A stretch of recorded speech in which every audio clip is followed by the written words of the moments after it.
Hi everyone, welcome to Sweepy classes. इस session में हम डिस्कस करेंगे इकोनॉमिक्स एंड हिस्ट्री के क्वेश्चन। होपफुली आप सबका पेपर अच्छा गया होगा। अब देखिए, पेपर तो हो चुका है। अगर आपका अच्छा गया है तो बहुत बढ़िया, आप मेंस की तैयारी कीजिए। और अगर मान लो कि आपको लगता है कि ये एग्ज़ाम हमारा क्लियर नहीं हो सकता किसी कारणवश, या फिर आप थोड़ा सा हम घबरा जाते हैं पेपर से पहले और गलतियाँ कर आते हैं, तो आपने बिल्कुल भी घबराना नहीं है। एक एग्ज़ाम आपका फ्यूचर डिसाइड नहीं कर सकता और बिल्कुल वाइस वर्सा है, एक एग्ज़ाम ही आपका फ्यूचर डिसाइड कर सकता है। लेकिन देखिए, अभी के लिए आप समझिए कि पेपर आपका हो चुका है, बहुत सारी अपॉर्चुनिटीज़ हैं और नो डाउट पेपर काफ़ी अच्छा आया हुआ था। मैं अगर अपने सेक्शन की बात करूं तो हिस्ट्री के क्वेश्चन बहुत ही लाजवाब थे और थोड़े ट्रिकी बेस थे। और जब हम डिस्कस करेंगे हिस्ट्री के क्वेश्चन तो मैं आपको बताता चलूँगा कि ये क्वेश्चन तो मैंने भी नहीं एक्सपेक्ट करा था कि आपसे पूछा जा सकता है। तो अच्छे क्वेश्चंस भी थे और बहुत सिंपल से क्वेश्चन भी थे। जैसे फर्स्ट क्वेश्चन है, बहुत ही सिंपल क्वेश्चन दे रखे हैं। तो अभी के लिए आपका एग्ज़ाम हो चुका है और आप आंसर की को अच्छे से देखिए। और एक दो क्वेश्चंस अगर आपको लगता है कि हाँ, ये हमारा ठीक हो सकता है और मेरी आंसर की के साथ आपका मैच नहीं करता, तो आप वेट कीजिए जो ऑफिशियली आंसर की आएगी उसका। क्योंकि पिछली बार भी 5-7 क्वेश्चन ऑफिशियल आंसर की में भी गलत थे। बट चलिए, कोई बात नहीं। अभी के लिए हम डिस्कस करेंगे हिस्ट्री एंड इकोनॉमिक्स के क्वेश्चन। तो पहला क्वेश्चन है ज्योतिबा फुले। बहुत ही सिंपल सा क्वेश्चन था और ये मैं यूट्यूब पर सेशन भी ले चुका हूँ ज्योतिबा फुले के रिगार्डिंग, और मैंने काफ़ी डिटेल में आपको बताया था। अगर आपने पेड सेशन हमारा लिया होगा, डेफिनेटली आपको ये क्वेश्चन तो बहुत ही ईजी लगा होगा। एंटी कास्ट मूवमेंट चलाया था ज्योतिबा फुले ने। इनका जन्म कहाँ हुआ था? सतारा डिस्ट्रिक्ट महाराष्ट्र में। और जन्म कब हुआ था? 1827। और इनकी डेथ हुई थी 1891। अब देखिए, डेथ के रिगार्डिंग भी एक क्वेश्चन पूछा जाता है क्योंकि इनकी डेथ के बाद ही इनकी बुक थी जो बेसिकली पब्लिश करी गई थी, सत्याधर्मा और गुलामगिरी। ये दो बुक आपने यहाँ पर याद रखनी है। और ज्योतिबा फुले से दो क्वेश्चन आए हुए थे। एक क्वेश्चन तो आप यहाँ पर देख ही रहे हैं, एक क्वेश्चन को अभी के लिए हम डिस्कस करेंगे। और ज्योतिबा फुले किस बुक से इंस्पायर्ड हुए थे? Right of man. ये किसके द्वारा लिखी गई थी? थॉमस पेन के द्वारा। तो काफ़ी कुछ हमने डिस्कस किया हुआ है। और इन्होंने सत्यशोधक समाज की नींव रखी थी 1873 में। सत्यशोधक समाज को हम इंग्लिश में बेसिकली किस तरह से कंसिडर कर सकते हैं? Truth Sikar society. तो चलिए, नेक्स्ट क्वेश्चन एक बार देख लेते हैं हिस्ट्री से। तो नेक्स्ट क्वेश्चन काफ़ी अच्छा है। और फोर्थ क्वेश्चन आप यहाँ पर देखिए, match list 1 and list second. देखिए, ऐसे क्वेश्चंस जब हम घटना चक्र में डिस्कस करते थे तो मैं आपको हमेशा कहता था कि पहले आप ये देखिए कि आपको कौन सा पॉइंट आता है और उसी से ही बेसिकली सारे पॉइंट आप कनेक्ट करते चलिए, तो आपका क्वेश्चन बहुत ही ईजी हो जाएगा लगाना। तो देखिए, हम सबको बताया 2.5 दिन का झोपड़ा या फिर 2.5 दिन का झोपड़ा किसने बनाया था? कुतुबुद्दीन ऐबक ने। तो यहाँ पर आपने कनेक्ट कर लिया, तो आप अब ऑप्शन के अकॉर्डिंगली देख सकते हैं कि 2.5 दिन का झोपड़ा जो फोर्थ पॉइंट है, ये बेसिकली हमारा कौन से ऑप्शन के साथ मैच कर रहा है? A and B. तो सी और डी आपका एलिमिनेट हो जाएगा यहाँ पर। उसके बाद देखिए, अगला हम लाइए रेड महल, लाल महल। और लाल महल में किसने राज्याभिषेक करा था? बलबन ने। तो यहाँ से इस तरह से आप क्वेश्चंस को अटेम्प्ट कर सकते हैं। तो आपका यहाँ पर ए ऑप्शन बिल्कुल सही हो जाएगा। तो यहाँ 3, 4, 1, 2। सुल्तानगाड़ी, इतुलमिश, उसके बाद लाल महल, बलबन, जमात खाना मस्जिद, अलाउद्दीन खिलजी और 2.5 दिन का झोपड़ा कुतुबुद्दीन ऐबक। पहले कहा जाता था कि एक संस्कृत का स्कूल है जिसको तोड़कर 2.5 दिन का झोपड़ा बनाया गया था, एक मॉस्को की शेप दी गई थी। और दो ही बेसिकली मॉस्को बनाए गए थे कुतुबुद्दीन ऐबक के द्वारा। एक की शुरुआत करी गई थी और वो कौन सा है? कुतुब मीनार। और कुतुब मीनार किसके नाम पर पड़ा था? कुतुबुद्दीन बख्तियार काकी के नाम पर। और एक ही मंजिल कंप्लीट हुई थी, इतने में कुतुबुद्दीन ऐबक की डेथ हो गई थी 1210 में। फिर नेक्स्ट किंग आए थे स्लेव डायनेस्टी के, इल्तुतमिश। उनके समय में कुतुब मीनार कंप्लीट हुआ था। तो कुतुब मीनार से भी रिलेटेड बहुत सारे क्वेश्चन पूछे जाते हैं, बट अभी के लिए हम ज़्यादा डिटेल में ना जाते हुए आंसर की को डिस्कस करेंगे और हम यहाँ पर बिल्कुल टू द पॉइंट ही बात करेंगे। तो देखिए, आंसर की में जैसे कि मैंने आपको बताया कि कोई क्वेश्चन का आंसर आपको यहाँ पर दूसरा लग सकता है और ये होता भी है। यूजली जब हमने ईपीएफओ के आंसर की डिस्कस करी थी तो वहाँ पर कंप्यूटर से मैंने जब आंसर की बताई थी तो वहाँ सभी बच्चों ने कहा कि नहीं, ये आंसर में आपको गलती लग रही है सर, ये आंसर इसका ए या बी ऐसा होना चाहिए। अब मेरे को एग्जैक्टली याद नहीं है, बट अगर आप उसको अच्छे से समझेंगे और जब हमारी आंसर की ऑफिशियली आती है तब हम मैच करते हैं तो डेफिनेटली फिर आंसर वही निकलता है। तो समटाइम्स ऐसा होता भी है। बट चलिए, अगला क्वेश्चन देख लेते हैं। अगला क्वेश्चन है, arrange the following country on the basis human development index.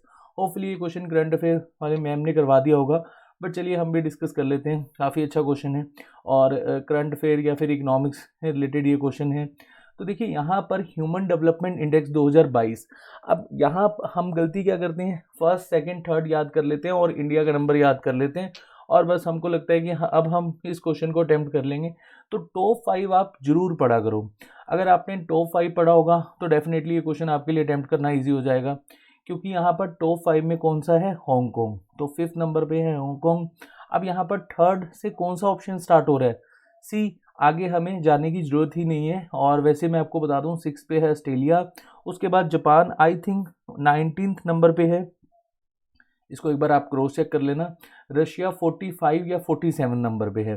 तो यहाँ ह्यूमन डेवलपमेंट इंडेक्स 2022 का वाला जो क्वेश्चन था उसको आप इस तरह से अटेम्प्ट कर सकते हैं। और जितने भी इंडेक्स से रिलेटेड क्वेश्चन होते हैं ना, आपने टॉप 5 और प्लस इंडिया का रैंक जरूर याद रखना है, और टॉप 5 करोगे तभी आप क्वेश्चन को इजीली अटेम्प्ट कर पाओगे। उसके बाद नेक्स्ट क्वेश्चन देख लेते हैं। देखिए नेक्स्ट क्वेश्चन है आपका, which one of the following is correctly matched. ये काफ़ी अच्छा क्वेश्चन है और थोड़ा सा कंफ्यूजिंग भी है। देखिए राधा स्वामी सत्संग ये हर शहर में होता है ना, बट हमें तो यहाँ पर हेडक्वार्टर बताना है ना, भारत धर्मा महामंडल दिल्ली, सनातन धर्मा रक्षणी सभा एंड देव समाज। तो देखिए यहाँ पर हमारा कौन सा ऑप्शन बिल्कुल सही हो जाएगा, यहाँ आपका सी ऑप्शन बिल्कुल सही हो जाएगा। अब कई बच्चों को लग रहा है कि भारत धर्मा महामंडल यहाँ पर बिल्कुल सही है, लेकिन इसकी शुरुआत हुई थी हरिद्वार से, ठीक है। तो यहाँ पर आपका सी ऑप्शन बिल्कुल सही हो जाएगा, तो 18 का आपका सी है। उसके बाद हम आगे चलते हैं, अगला हम क्वेश्चन देखते हैं। तो साइंस भी काफ़ी ट्रिकी बेस थी और क्वेश्चन अच्छा था, और अभी के लिए मैं यहाँ पर ये नहीं बताऊँगा कि कट ऑफ कितनी जाएगी, क्योंकि मैं पूरा पेपर स्टडी करूँगा और सीसेट का पेपर मैंने अभी देखा नहीं है, तो मैं आपको बता दूंगा कि कट ऑफ कितनी जाएगी। तो देखिए 23rd क्वेश्चन बहुत ही अच्छा है, और मध्य प्रदेश में रिसेंटली मैंने जब हिस्ट्री कराई थी तो वहाँ पर ये मैंने काफ़ी डिटेल में क्वेश्चन करवाया था। और अगर आप घटना चक्कर के सेशन मेरे देख रहे हो तो वहाँ पर मैं हमेशा आपको जो सोर्सेज होते हैं उससे रिलेटेड क्वेश्चन डिस्कस करवाता रहता हूँ। तो देखिए चंद्रगुप्त सेकंड से रिलेटेड क्वेश्चन है, तो देख लेते हैं। दो स्टेटमेंट हमारे पास गिवन है, the strongest evidence in the context of Shakas victory is the silver coins of this king. Second है the weight of this coin use to be about 30 grains. तो देखिए फर्स्ट स्टेटमेंट तो मैंने करवाई हुई है डिस्कस, लेकिन सेकंड स्टेटमेंट थोड़ी सी ट्रिकी है और ये बहुत ही डीप नॉलेज वाला क्वेश्चन पूछ लिया है, लेकिन यहाँ पर आपकी दोनों ही स्टेटमेंट बिल्कुल सही हैं और नो डाउट ये क्वेश्चन बहुत अच्छा था। और ये क्वेश्चन अगर आपने ज़्यादा डिटेल में पढ़ा हुआ है तो डेफिनेटली आप अटैम्प्ट कर लोगे, अदरवाइज बहुत ही कंफ्यूजिंग क्वेश्चन था। अगर आपने पूनम दलाल दहिया की बुक से पढ़ा होगा तब भी आई थिंक ये वहाँ पर पॉइंट इतना ब्रीफली नहीं दे रखा, लेकिन फिर भी पूनम दलाल दहिया की बुक काफ़ी अच्छी है एंशिएंट हिस्ट्री के पॉइंट ऑफ व्यू से। तो यहाँ पर आपकी दोनों ही स्टेटमेंट बिल्कुल सही हो जाएंगी, तो बोथ 1 एंड 2। उसके बाद देखिए यहाँ पर कई टेक्स्ट बुक में या फिर अगर आप ऑनलाइन चेक करोगे तो फर्स्ट जो पॉइंट है ये गलत बताया हुआ है, लेकिन ये सही है, तो आपकी दोनों स्टेटमेंट सही हैं यहाँ पर, ठीक है। उसके बाद आगे चलते हैं, अगला क्वेश्चन है हमारा इकोनॉमिक से। LBS is one of the economic major taken by the government of India for financial inclusion. Financial inclusion क्या होता है, जब देखिए हमारे पैसे का अगर हम चलन सही ढंग से करते हैं, अगर मैं आपको एग्जांपल के तौर पे समझाऊं, जब 2014 में Narendra Modi ji as a prime minister बनकर आए थे तो उन्होंने कहा कि देखो हमारे देश में अभी के लिए जो अकाउंट्स है वो बहुत कम लोगों के हैं, और अगर हम पैसे का चलन सही कर लेंगे, मतलब अगर हमारे यहाँ पर सभी लोगों के अकाउंट होंगे तो क्या होगा, प्रॉपर वे में जो सर्कुलेशन है मनी का वो हो पाएगा। तो उन्होंने प्रधानमंत्री जनधन योजना अकाउंट खुलवाए और इससे क्या हुआ, फाइनेंशियल इंक्लूजन काफ़ी ज़्यादा हमारा बढ़ गया। लेकिन अभी के लिए क्या है कि अब अगर हम जो हमारे गरीब लोग हैं, या ऐसे समझ लो जिन जो नीडी हैं उनको लोन चाहिए, तो समटाइम्स क्या होता है कि वो पेपर वर्क की वजह से लोन नहीं ले पाते, और वो इकोनॉमिक मेजर्स जो होते हैं और उसकी वजह से उनको प्राइवेट इंस्टीट्यूशन से लोन लेने पड़ते हैं। तो हमारी गवर्नमेंट ऑफ इंडिया का एक इनिशिएटिव है कि फाइनेंशियल इंक्लूजन को सुधारना है और सभी को बेसिकली एक बैंकिंग सेक्टर के साथ जोड़ना है। तो इस कंटेक्स्ट में एलबीएस को स्टार्ट करा गया था। तो एलबीएस की फुल फॉर्म क्या है यहाँ पर, लीड बैंकिंग स्कीम। तो यहाँ बी ऑप्शन आपका बिल्कुल सही हो जाएगा। बाकी ब्रीफली ये समझने वाला टॉपिक है और अंशुमन सर आपको बताएंगे, इकोनॉमिक्स वही करवाते हैं। तो अभी के लिए आप जस्ट इतना समझिए कि 29 का जो आंसर है वो क्या है, बी। उसके बाद यहाँ पर अगर हम नेक्स्ट क्वेश्चन देखें, नेक्स्ट क्वेश्चन ये एक बार बजट से डिस्कस कर लेते हैं। देखिए budget of Uttar Pradesh, Anshuman sir ने आपको काफ़ी डिटेल में बताया होगा और बहुत ही सिंपल सा है, 2020-21 के बजट से क्वेश्चन आया हुआ है, मतलब वही पिछले साल वाला क्वेश्चन उठा लिया। लेकिन यहाँ पर जो आपकी दोनों स्टेटमेंट है, the size of the budget basically इतना था हमारा, certain new scheme where also include in the budget amounting, ये इतना अमाउंट था हमारा। तो अब आपको पता है 2022 में भी रिसेंटली चुनाव हुए हैं यूपी में, तो इस बजट की बार बार चर्चा हुई थी, और क्योंकि ठीक इसके 1 साल के बाद चुनाव था, तो ये बजट बहुत ही इंपॉर्टेंट था उत्तर प्रदेश के पॉइंट ऑफ व्यू से। तो डेफिनेटली आपने न्यूज़ में या फिर जो प्रीवियस बजट है उसको कंपेयर किया होगा, तो यहाँ आपकी दोनों ही स्टेटमेंट बिल्कुल सही हो जाएंगी, तो बोथ 1 एंड 2। चलिए नेक्स्ट क्वेश्चन एक बार हम देख लेते हैं।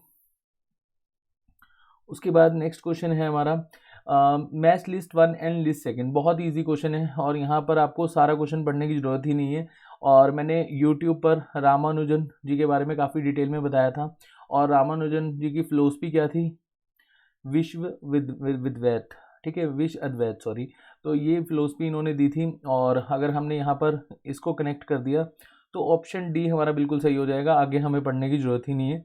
तो 33 का ऑप्शन डी बिल्कुल सही है। उसके बाद नेक्स्ट क्वेश्चन देख लेते हैं। नेक्स्ट क्वेश्चन हमारा 38 नहीं, एक मिनट जस्ट अ सेकेंड, हाँ 38। Consider the following event and arrange them in chronological order. The foundation of Ghadar party, तो गदर पार्टी की नींव कब रखी गई थी, 1913। और गदर पार्टी से रिलेटेड भी मैं एक सेशन ऑलरेडी डिस्कस करवा चुका हूँ, और मैंने आपको काफ़ी डिटेल में बताया था। इसके बाद एक इंसिडेंट भी हुआ था, और यहाँ पर आप जो मेरे हिस्ट्री के सेशंस हैं यूट्यूब पर देखते रहिए, बहुत ही सारे क्वेश्चंस ऑलरेडी मैं कवर करवा चुका हूँ और काफ़ी डिटेल में। उसके बाद नेक्स्ट है चिटगांव आर्मरी रेड, और ये कब हुई थी, ये तो खैर 1931 के आसपास हुई थी। उसके बाद setup of Indian independence committee at Berlin, तो बर्लिन में बेसिकली कब सेटअप करी गई थी, 1914 में। उसके बाद सेंट्रल असेंबली बॉम्ब केस, ये तो आप सबको पता ही होगा, 1928 या 29। तो यहाँ अगर आप क्रोनोलॉजी में लगाएंगे तो आपका कौन सा ऑप्शन बिल्कुल सही हो जाएगा, ऑप्शन नंबर बी। तो यहाँ पर आपका देखिए फर्स्ट के बाद थर्ड के बाद फोर्थ एंड फोर्थ के बाद सेकंड, तो यहाँ आपका ऑप्शन बी बिल्कुल सही हो जाएगा। उसके बाद 39 क्वेश्चन, ये इकोनॉमिक्स से रिलेटेड है। एम एस स्वामीनाथन जी का जब भी नाम आता है तो बेसिकली हम इनको किससे कनेक्ट करते हैं, ग्रीन रेवोल्यूशन से। अब एक बार इसको कनेक्ट करने की कोशिश करो कि कौन सा कोड हमारा बिल्कुल सही हो जाएगा, तो बहुत ईजी है हमारे लिए अटैम्प्ट करना, है ना। उसके बाद देखिए यहाँ पर थर्ड से कनेक्ट होगा, तो थर्ड से क्या हमारा कोई स्टार्ट हो रहा है, नहीं, तो हमें आगे बढ़ने की ज़रूरत ही नहीं है, तो ऑप्शन सी हमारा यहाँ पर बिल्कुल सही हो जाएगा। उसके बाद आप देख सकते हैं LK Jha, economic administration reforms, Verghese Kurien, milk production, ये भी बहुत इजी है। और Morarji Desai ji, social control on bank. देखिए यहाँ पर डेली डोज के कंटेंट एक प्लेलिस्ट है, आपको मिल जाएगी हमारे चैनल पर, वहाँ पर मैंने इंपॉर्टेंट कमेटीज़ बता रखी है, काफ़ी डिटेल में मैंने वो सेशन लिया था, और वो सेशन देखने के बाद आपका कोई भी क्वेश्चन गलत नहीं होगा, जो भी कमेटी से रिलेटेड क्वेश्चन पूछा जाएगा। तो नेक्स्ट क्वेश्चन एक बार हम देख लेते हैं।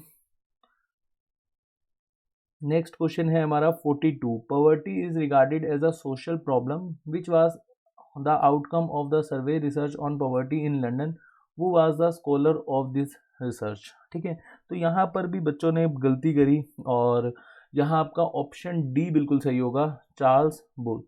और मेरे अकॉर्डिंगली जितने भी मेरे मतलब टच में स्टूडेंट्स थे, तो उन्होंने ऑप्शन सी इसका ठीक किया है, लेकिन यहाँ पर ऑप्शन डी आपका बिल्कुल सही होगा, ठीक है। तो 42 का आपका आंसर हो जाएगा डी। उसके बाद नेक्स्ट क्वेश्चन है, who among the following had the translated Chintamani Bhatt Sanskrit text Suka Saptati in Persian and gave it the title of Tutinama. अब देखिए तुतिनामा हम जब भी पढ़ते हैं ना, तो हम अमीर खुसरो को ठीक कर लेते हैं, लेकिन वो तुतिनामा नहीं थे, मतलब ये टाइटल नहीं दिया गया था। तुतिनामा टाइटल किसको दिया गया था, तो आपने यहाँ पर कंफ्यूज नहीं होना है, ख्वाजा जियाउद्दीन नक्शाबी। चलिए कमेंट सेक्शन में बताइएगा, अमीर खुसरो का जो टाइटल था वो यहाँ तूती से तो स्टार्ट होता था, लेकिन उसके बाद क्या है, ये मुझे आप कमेंट सेक्शन में बताइएगा। अगर आप मेरे घटना चक्र के सेशन देखते हैं तो वहाँ पर मैंने ऑलरेडी ये क्वेश्चन कवर करवा रखा है। उसके बाद नेक्स्ट क्वेश्चन देख लेते हैं, मैच लिस्ट 1 एंड लिस्ट 2। ये क्वेश्चन हम लास्ट में डिस्कस करेंगे, थोड़ा सा ये मुझे इसमें कन्फ्यूज़न है, तो हम इसको लास्ट में डिस्कस करेंगे और मैं थोड़ा डिटेल में इसको करवाऊँगा आपको। अभी के लिए यहाँ पर हम नेक्स्ट क्वेश्चन पे चलते हैं। WHO is going to establish global tradition medicine centre. ये वैसे करंट अफेयर का टॉपिक है और अभी रिसेंटली हमारे देश के प्राइम मिनिस्टर गुजरात गए थे। तो गुजरात कहाँ पर है? जामनगर। जामनगर में बेसिकली ये एस्टेब्लिश करा जा रहा है ग्लोबल ट्रेडिशन मेडिसिन सेंटर। अच्छा चलिए कमेंट सेक्शन में बताइए कि गुजरात के सीएम का क्या नाम है। चलिए नेक्स्ट क्वेश्चन देख लेते हैं। विच of the following city is not a part of Sunni triangle in Iraq. बहुत ही अच्छा क्वेश्चन था और ये क्वेश्चन में देखिए अगर आप थोड़ा सा नॉलेज रखते हैं इराक की और थोड़ा सा हम इस तरह के क्वेश्चन अब डिस्कस करा करेंगे इन फ्यूचर, जो हमारी डेली डोज की अभी के लिए सीरीज चल रही है। तो अब यहाँ पर देखिए ये क्वेश्चन का आंसर क्या हो जाएगा? बसरा। तो यहाँ सी ऑप्शन आपका गलत है क्योंकि टिकरी जो है ये नॉर्थन बिल्कुल पॉइंट पर है और रमादी ये आपका साउथन वेस्ट वाले पॉइंट पे है और साउथन ईस्ट वाले पॉइंट पे कौन सा है? बगदाद। तो ये तीनों तो है ईरान के ट्रायंगल में, Sunni triangle in Iran, sorry Iraq, लेकिन ऑप्शन सी आपका यहाँ पर गलत हो जाएगा। उसके बाद नेक्स्ट क्वेश्चन देख लेते हैं। नेक्स्ट क्वेश्चन है हमारा 53, just a second. Consider the following political parties, arrange them in the chronological order of their establishment. देखिए अगर आप उत्तर प्रदेश की पॉलिटिक्स से इंटरेस्ट रखते हैं तो डेफिनेटली ये क्वेश्चन आपके लिए बहुत ईजी है। और यूपी की जो पॉलिटिक्स है उसके ऊपर पूरा का पूरा देश डिपेंड करता है, क्योंकि ऐसा कहा जाता है कि यूपी में जो लोकसभा की सीट जीत जाता है वो सेंटर में वही पार्टी की सरकार हमें देखने को मिलती है। तो अभी के लिए यहाँ पर जो लोकल पार्टीज़ हैं वो हमें यूपी की दो देखने को मिल रही है, Bahujan Samaj party and Samajwadi party. Telugu Desam party ये भी काफ़ी फेमस है चंद्रबाबू नायडू जी की, और ऑल इंडिया तृणमूल कांग्रेस ये ममता बनर्जी की पार्टी है। तो काफ़ी फेमस पार्टीज़ हैं। होपफुली इन पार्टी से आप लोग राब्ता रखते होंगे, मतलब इत्तेफाक रखते होंगे। तो बहुजन समाज पार्टी की जो नींव है वो कब रखी गई थी? 1984। और समाजवादी पार्टी की नींव कब रखी गई थी? 1992। और तेलुगु देशम पार्टी की नींव रखी गई थी 1982। And all India Trinamool Congress ये तो 1998 में ही बनी थी। तो बस क्रोनोलॉजी में आपको लगाना है, तो क्रोनोलॉजी के अकॉर्डिंगली आपका सही आंसर हो जाएगा थर्ड, फर्स्ट और उसके बाद सेकंड एंड फोर्थ। तो यहाँ पर आपका ऑप्शन ए बिल्कुल सही हो जाएगा। उसके बाद देखिए नेक्स्ट क्वेश्चन है। नेक्स्ट क्वेश्चन अभी मैंने CUET की सीरीज़ में काफ़ी डिटेल में बताया है, रॉक एडिक्ट्स ऑफ अशोका। इसको अच्छे से देखिएगा, CUET की आपकी जो प्लेलिस्ट है वहाँ पर मिल जाएगा। और मगध के मैंने 3 सेशन डिस्कस कराए हैं, उससे बाहर कोई भी आपको क्वेश्चन आपके एग्जाम में नहीं देखने को मिलेगा। तो देखिए रिलीजियस सिंथेसिस क्या है? ऑप्शन ए है rock edict 11th, rock edict 12th, rock edict 13th and rock edict 2nd। तो देखिए रॉक एडिक्ट जो हमारा 13 है उसमें हमें जो 13 है उसमें हमें किस प्रकार की नॉलेज मिलती है? कलिंग वार की। तो यहाँ पर तो ये बिल्कुल गलत हो जाएगा। रॉक एडिक्ट 2nd में हमें नॉलेज मिलती है medicine treatment for humans and animals. और रॉक एडिक्ट 11 में हमें कंसर्न दिखाया गया है जो स्लेव एंड जो सर्वेंट्स होते हैं उनके रिगार्डिंग। तो यहाँ पर आपका ऑप्शन कौन सा सही हो जाएगा? रिलीजियस सिंथेसिस किसके बारे में, मतलब रिलीजियस जो सेंटिमेंट्स हैं और धमा गोश के बारे में हमें कहाँ पर पता लगता है? रॉक एडिक्ट 12th में। तो ऑप्शन बी आपका यहाँ पर बिल्कुल सही हो जाएगा। मैंने आपको डिटेल में बता दिया और CUET की जो प्लेलिस्ट है वहाँ पर जाकर आप देख सकते हैं। मगध का जो सेकंड सेशन है वो काफ़ी मैंने detail oriented basically rock edict of Ashoka के रिगार्डिंग ही उसको डिस्कस करवाया हुआ है। देन नेक्स्ट क्वेश्चन पे चलते हैं। नेक्स्ट क्वेश्चन है हमारा match list 1 and list 2 and select the correct answer from the code given below. अब देखिए यहाँ पर ये वैसे ज्योग्राफी से भी रिलेट करता है लेकिन अच्छा क्वेश्चन है, बट एक बार हम देख लेते हैं। और इकोनॉमिक्स से भी रिलेट करता है क्योंकि ऐसे इंडस्ट्रियल क्वेश्चन जो होते हैं वो इकोनॉमिक्स में भी पूछे जाते हैं। बट चलिए हम सब्जेक्ट अभी के लिए कंसिडर नहीं करते हैं, लेकिन इसको मैं आपको बता देता हूँ इसका सही आंसर क्या है। देखिए सबसे पहले एक क्यूबा उठाइए। क्यूबा को काफ़ी फेमस है, धान का कटोरा भी कहा जाता है। बट अभी के लिए देखिए यहाँ पर किस प्रकार की इंडस्ट्री हमें देखने को मिलती है? तंबाकू। तो यहाँ पर तंबाकू सिगार से रिलेट कर रहा है, तो इसको आप अटेम्प्ट कर लो। उसके बाद ओसाका बहुत ही फेमस है। ओसाका किस लिए फेमस है? टेक्सटाइल के लिए। तो यहाँ पर आपका 2 कनेक्ट हो गया। और उसके बाद जो सेंट पीटर्सबर्ग है, सेंट पीटर्सबर्ग अभी मैंने मैप सीरीज़ में काफ़ी डिटेल में बताया था कि सेंट पीटर्सबर्ग जो रशियन सिटी है वो किस लिए फेमस है? शिप बिल्डिंग के लिए। और रह गया डिट्रॉइट, ये किस लिए है? ऑटोमोबाइल्स के लिए। तो यहाँ पर आपका ऑप्शन डी बिल्कुल सही हो जाएगा 3, 4, 1, 2। ठीक है, तो ऑप्शन डी बिल्कुल सही हो जाएगा। उसके बाद नेक्स्ट क्वेश्चन काफ़ी अच्छा है, इकोनॉमी से रिलेटेड, और ये क्वेश्चन आपको प्लेलिस्ट मैं बता दूंगा, ये इसका लिंक प्रोवाइड करवा दूंगा। एसडीजी में काफ़ी डिटेल में कवर करवा चुका हूँ यूट्यूब पर, तो वो आपको मैं एक लिंक प्रोवाइड करवाऊंगा, उस सेशन को अच्छे से देख लीजिएगा। तो आपके एसडीजी से रिगार्डिंग सभी के सभी जो क्वेश्चंस हैं वो इन फ्यूचर के लिए ठीक हो जाएंगे, और एक ये सेशन सर ने भी डिस्कस करवाया हुआ है। तो देखिए SDG10 ये किस पर्पज़ के लिए है, तो देखिए हमें यहाँ पर पता होना चाहिए रिड्यूस्ड इनइक्वालिटीज़। उसके बाद SDG13 ये किस लिए है, क्लाइमेट चेंज के लिए। SDG14 life below water, SDG15 life on land. तो यहाँ आपका कौन सा ऑप्शन बिल्कुल सही हो जाएगा, ऑप्शन डी। काफ़ी अच्छा क्वेश्चन था, और इस तरह के क्वेश्चंस हमारे एग्जाम में आजकल पूछे जाते हैं। तो नेक्स्ट क्वेश्चन की ओर चलते हैं। अलाउद्दीन खिलजी की जो किनकिस्ट है, मतलब कौन सा एरिया कब इसने कब्जाया था, वो यहाँ पर हमें क्रोनोलॉजिकल ऑर्डर में लगाना है। तो देखिए बहुत ही अच्छा क्वेश्चन है।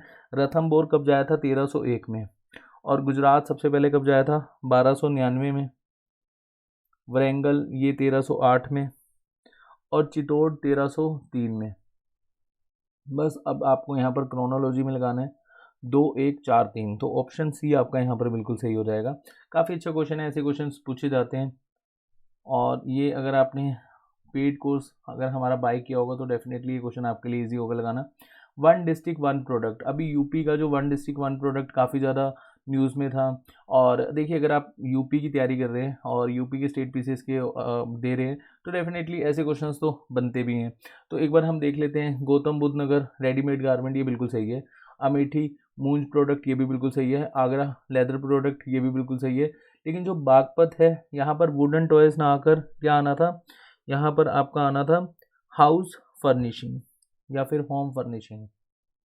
यहाँ लिख देता हूँ होम फर्निशिंग। और लकड़ी के खिलौने जो वुडन टॉयज हैं, ये हमें कहाँ पर मिलते हैं, चित्रकूट में।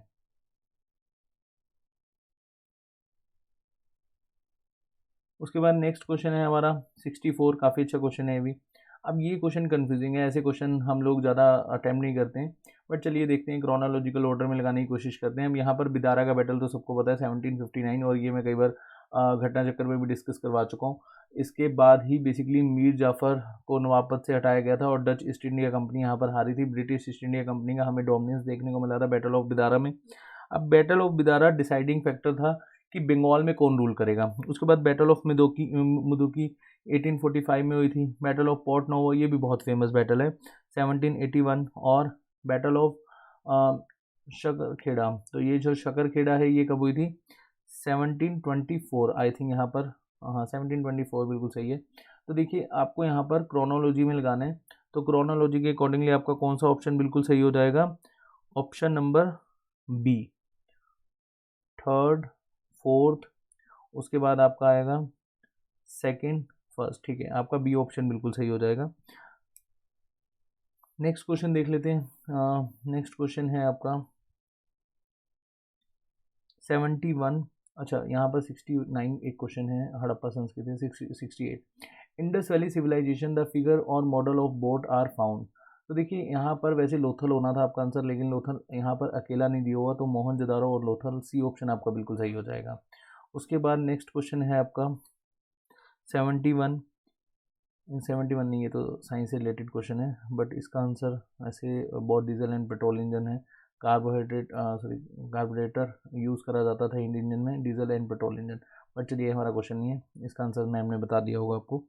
नेक्स्ट क्वेश्चन है हमारा, ये तो बहुत इजी क्वेश्चन था, CUET सीरीज़ हमने चलाई हुई थी अभी के लिए, central university single window admission, और ये तो बहुत ही अच्छा क्वेश्चन था। ऐसे क्वेश्चन हम लोगों को मोटिवेशन दे देते हैं जब भी हम एग्जाम में इस तरह के क्वेश्चन देखते हैं। उसके बाद नेक्स्ट क्वेश्चन है, हाँ जी 78, टी माल्थus, और इनका कंप्लीट नाम है Thomas Robert Malthus, propounded one of the most famous theory called the Malthusian theory which is related to population.